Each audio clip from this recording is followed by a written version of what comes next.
खुदा बाप और बेटे और उल कुदस के नाम से आमीन। अजीज़ो, आइए हम खुदावंद अपने खुदा का शुक्र करें जिसने आज का ये खूबसूरत दिन हमारी ज़िंदगी में बढ़ाया।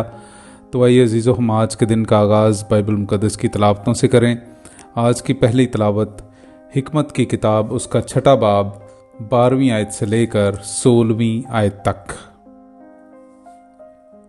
हिकमत शानदार है और पज़मुर्दा नहीं होती।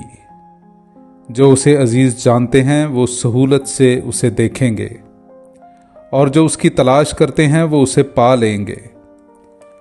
वो पेशकदमी करके अपने तलाश करने वालों पर जाहिर होती है।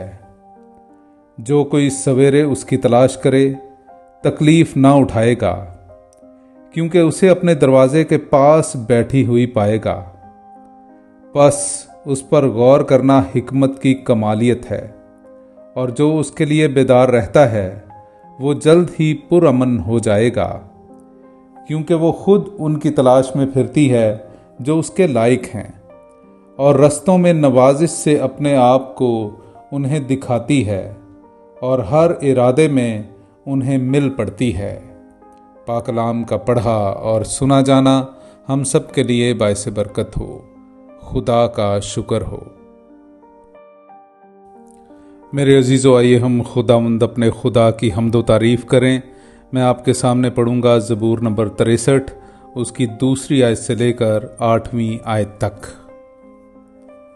ऐ खुदा, तू मेरा खुदा है, मैं सरगर्मी से तेरी तलाश में हूँ। उस खुश्क और प्यासी ज़मीन की मानिद जहाँ पानी नहीं होता।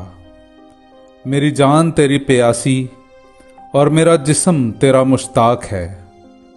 मैं इसी तरह मक़दिस में तुझे ताकता हूँ, ताकि तेरी कुदरत और तेरे जलाल को देखूँ। चूँकि तेरी शफ़क़त ज़िंदगी से बेहतर है, मेरे लबों से तेरी तारीफ़ होगी। मैं ज़िंदगी भर तुझे यूं ही मुबारक कहा करूँगा। मैं तेरा नाम लेकर अपने हाथ उठाया करूँगा। मेरी जान गोया गूदे और चर्बी से सेर होगी, और मेरा मुंह मसरूर लबों से हम्द करेगा। मैं अपने पलंग पर तुझे याद करके रात की बेदारी में तुझ पर ध्यान करूँगा, क्योंकि तू मेरा मददगार बना हुआ है, और मैं तेरे परों के साए में शादमानी करता हूँ। पाक कलाम का पढ़ा और सुना जाना हम सब के लिए बाइस बरकत हो। खुदा का शुक्र हो। मेरे अजीज़ों, आइए हम आज की 2री तलावत सुनते हैं। मुक़द्दस पौलुस रसूल का तसालोनीकियों की कलीसिया के नाम पहला ख़त उसका 4 बाब 13वीं आयत से लेकर 17वीं आयत तक। ऐ भाइयों, हम नहीं चाहते कि तुम उनकी बाबत नावाकिफ़ रहो जो सो गए हैं, ताकि औरों की मानिद जो ना उम्मीद हैं गम ना करो। क्योंकि जब हमें ये यकीन है कि यीशु मर गया और जी उठा, तो इसी तरह खुदा उन्हें भी जो सो गए हैं यीशु के वसीले से उसी के साथ ले आएगा। चुनांचे हम तुमसे खुदाउन के कलाम के मुताबिक ये कहते हैं कि हम जो जिंदा हैं और खुदावंद के आने तक बाकी रहेंगे, उनसे जो सो गए हैं आगे ना बढ़ेंगे। क्योंकि खुदावंद खुद ललकार और मुकर्रब फरिश्ते की आवाज़ और खुदा के नरसिंगे के साथ आसमान से उतर आएगा, और जो मसीह में मर गए हैं वो तो पहले जी उठेंगे।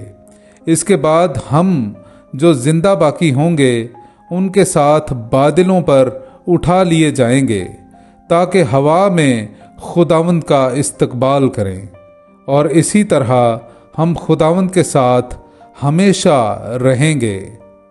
पाक कलाम का पढ़ा और सुना जाना हम सब के लिए बाइस बरकत हो। खुदा का शुक्र हो। मेरे अजीज़ों, आइए हम आज का इंजीली इक़्तिबास सुनते हैं। मुक़द्दस मत्ती की अंजील उसका 25वां बाब 1 आयत से लेकर 13वीं आयत तक।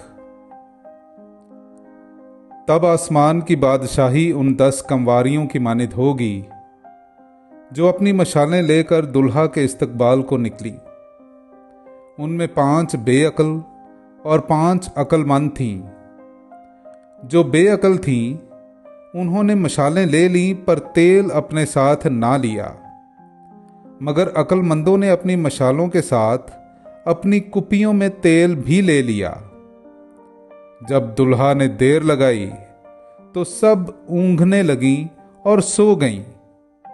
आधी रात को धूम मची कि देखो दुल्हा आता है, उसके इस्तकबाल को निकलो। इस पर वो सब कंवारियां उठकर अपनी मशालें दुरुस्त करने लगीं और बेअक्लों ने अक्लमंदों से कहा, अपने तेल में से हमें भी दो, क्योंकि हमारी मशालें बुझी जाती हैं। अक्लमंदों ने जवाब में कहा, शायद हमारे तुम्हारे दोनों के लिए काफ़ी ना हो, तो बेहतर ये है कि बेचने वालों के पास जाओ और अपने वास्ते खरीद लो। जब वो खरीदने गईं तो दुल्हा आ पहुंचा और वो जो तैयार थीं उसके साथ शादी में चली गईं और दरवाज़ा बंद हो गया। फिर वो दूसरी कंवारियां भी आईं और कहने लगीं, ए खुदावंद, हमारे लिए दरवाज़ा खोल दे। पर उसने जवाब में कहा, मैं तुमसे सच कहता हूं कि मैं तुम्हें नहीं जानता।